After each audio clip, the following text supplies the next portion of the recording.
Nĩ igũtha inene kũrĩ andũ a Kiambu, mũno mũno a Kiamba constituency, thutha wa gũtungwo nĩ ndeto cia kĩeha mũthenya wa ũmũthĩ. They have lost their former MP wa Kiamba constituency, Stanley Mũnga Gĩthũngũri has sadly passed away. Stanley Gĩthũngũri ahurũkire akĩamũkĩra ũrigiti thibitarĩ-inĩ ĩmwe Nairobi.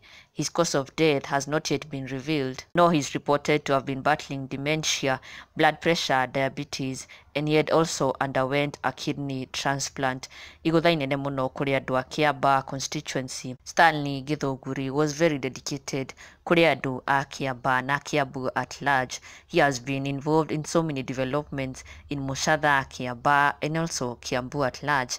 Agĩaka na gũthondeka Mũchatha Dispensary Polytechnic, gũthondeka police post, kanitha, kũmarehera maĩ, fencing schools, stadium, ona nginya mabarabara. He was very committed in developing his community na his constituency and county at large. He was also a well-known billionaire, being the owner of Lilian Towers that host Nairobi Safari Club, Narijus Mall, and other properties in Ruiru and Kiambu sub-counties.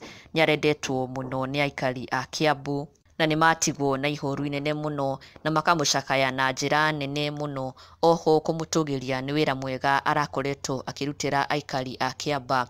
Kimani wa Matangi, Senator, has also penned this tribute. And last words kũrĩ Stanley Mũnga Gĩthũngũri akiuga, my profound heartfelt condolences to the bereaved family of the late Stanley Mũnga Gĩthũngũri.